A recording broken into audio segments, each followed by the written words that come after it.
Ready సాజేరి.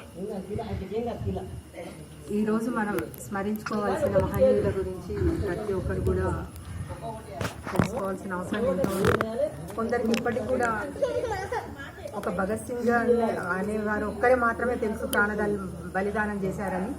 మరి సుఖదేవ్ కానీ రాజగురు కానీ చాలా మటుకు ఎవరు వారిని స్మరించుకోవడం ఒక పరిపాటిగా చేయాలి. ప్రతి ఒక్క స్కూల్లో కూడా కాలేజీలో కూడా ఇలాంటివి అందరికీ కూడా తెలియజేయాలి.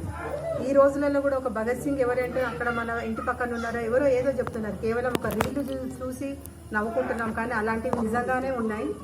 భగత్ సింగ్ అంటే ఎవరు అంటే ఏదో చెప్తున్నారు, అరే మన ఇంటి పక్కన అక్కడ ఉంటారు అని చెప్తున్నారు తెలియక. అంటే స్కూళ్ళల్లో ఏం చెప్తున్నారు. కాబట్టి ప్రతి ఒక్కరు కూడా ఆ రోజు వాళ్ళు ప్రాణ బలిదానం చేస్తేనే మనం ఈ రోజు స్వతంత్ర వాయులు పీల్చుకుంటున్నాం.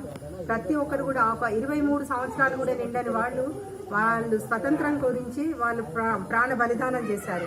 మనం ఈ రోజు యూత్ ఏం చేస్తున్నారు, ఒక సినిమాలు అంటున్నారు, పబ్బులు అంటున్నారు, రీళ్ళు అంటున్నారు. ఒక యూత్కు అనేది స్వతంత్ర భావాలు లేవు.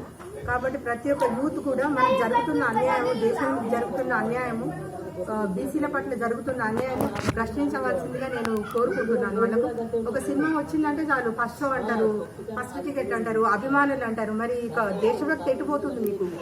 ప్రజలలో జరుగుతున్న అన్యాయాన్ని ప్రశ్నించండి. ఇప్పటికైనా యూత్ కళ్ళు తెరిచి యూత్ చేతిలోనే ఉంటుంది ఒక భవిష్యత్ అనేది.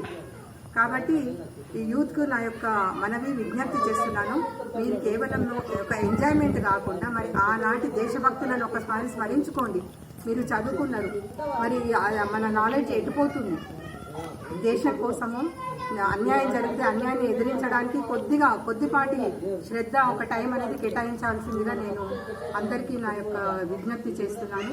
మరి ఈరోజు ముదిరాలకు జరుగుతున్నటువంటి అన్యాయం కూడా ఆనాటి వాళ్ళ పోరాటాలు మనం స్ఫూర్తిగా తీసుకొని ప్రతి ఒక్క ముదిరాజ్ బిడ్డలారా మన బీసీఏ సాధించుకోవడానికి కంకణం కట్టుకొని ముందుకు రండి, ప్రశ్నించండి, పోరాటం చేద్దాం, బీసీఏ సాధిద్దాం. మరి ఏప్రిల్ 8 రోజున నేను అసెంబ్లీ అమరవీరుల స్తూపం నుండి కొడంగల్ వరకు పాదయాత్ర చేస్తున్నాను. ఇందుకు మీ అందరూ కూడా సహకరించడం అంటే ఒక ఐక్యత అనేది చాటాలని నేను కోరుకుంటున్నాను. జై ముదిరాజ్, జై పెద్దమ్మ తల్లి, కోట్ల పుష్పరంత ముదిరాజ్, శ్రీ చండి ముదిరాజ్ మత్స్యకార సంఘం.